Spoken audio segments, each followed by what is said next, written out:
You guys, shows the stuff here.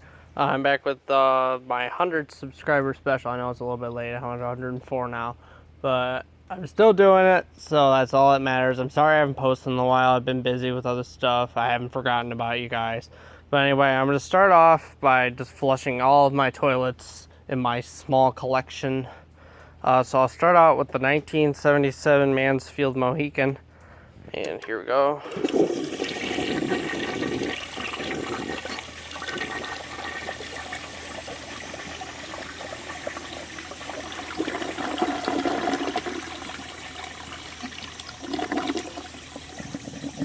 One thing about if you're planning on keeping toilets inside for a long period of time, unfortunately the gaskets will dry out and rot. This one did, and the ball cock shuts off, but the diaphragm's bad. So that's just one thing if you're going to keep toilets inside. Just expect that ball cocks will not last that long. Anyway, so I'll get the next toilet up and then we'll get going. Alright, I'm back with the 1976 Alger emblem. And I have good news about this one. Actually, the ball cock, the diaphragm, it was fricked up, but now since it's dried out, it actually refills the bowl now. So I don't have to replace this ball cock anymore. So we'll wait till this one's done.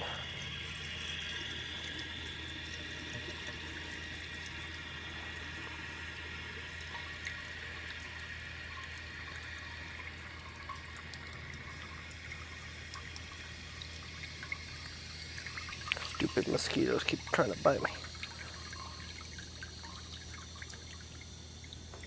That done? Nope. Few more inches. Okay, let's get her going.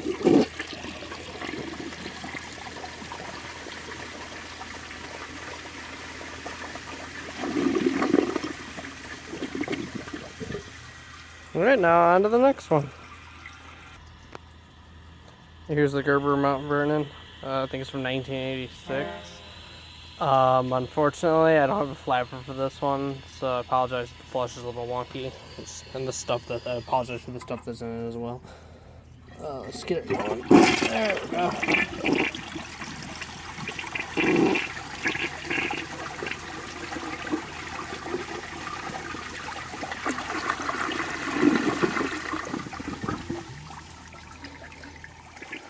Perfect. Alrighty, I'll go into the next one, which will be the 1920 Alger Andes.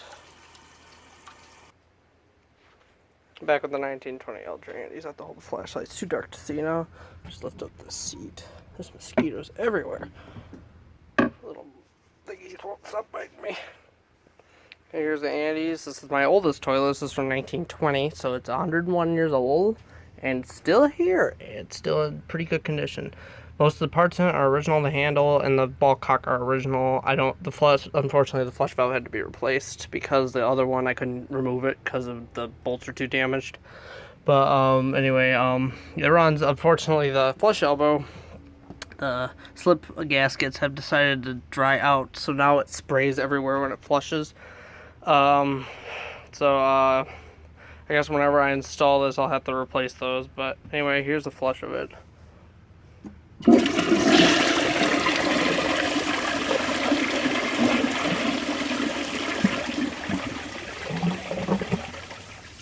That's an amazing flush. When I get this on the high tank, it should be even more freaking amazing. I'm not sure how I'm going to do that yet, but I'll probably just get a long piece of PVC and hang this thing up above on my roof. So anyway, I'll get on to the next toilet.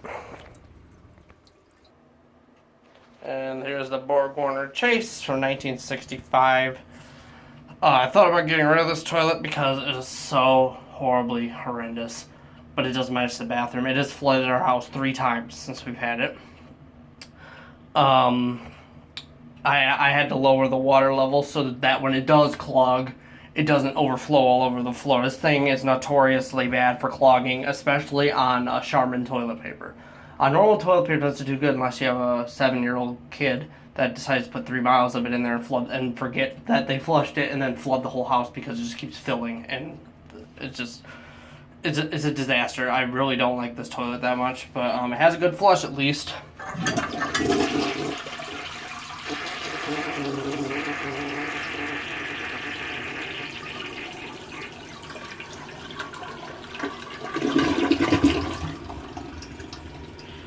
And now to the next toilet. And here's the American Standard Plebe I found in the garbage not too long ago. I apologize for being extremely dirty. We hardly use this one, and I don't clean it very often because nobody uses it. But it is installed in the house, so I'll give it a flush.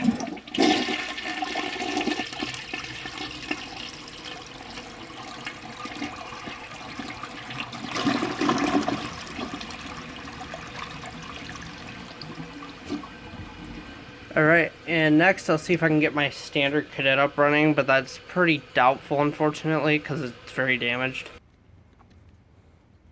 Here's the standard Cadet. Unfortunately, I cannot flush it because I do not have a tank for it that'll work. There's not enough water in the tank that I have, which is an Alger Waco tank, which unfortunately didn't survive a freeze and it broke. So that one's no longer with me, but I still have the tank for it. But it doesn't have enough water to flush this toilet. So unfortunately, I cannot flush it. I'm actually thinking about getting rid of this one and sourcing out a better condition one because it is cracked. There's a crack right there, and there's a bunch of chips in it. We have an earwig infestation, so they like to hang out on the toilets. This one's been outside for a couple of days because I've been planning to do something with it, but I haven't figured out what I'm going to do yet.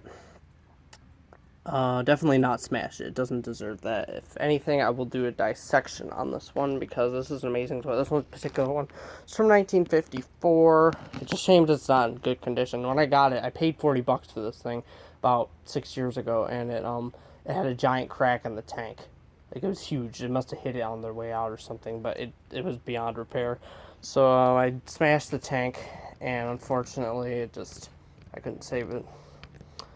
So anyway, I either need to get a new tank or just a new toilet. So anyway, that's it for this video. So if you haven't, please like, comment, subscribe, and turn on notifications. And I will see you all in my next video. Oh, and on a side note, I know people have requested specific toilets for me to make. I will try to fill those requests. I just haven't had a lot of free time. So I will get to those as soon as I can. And anyway, I will see you in my next video.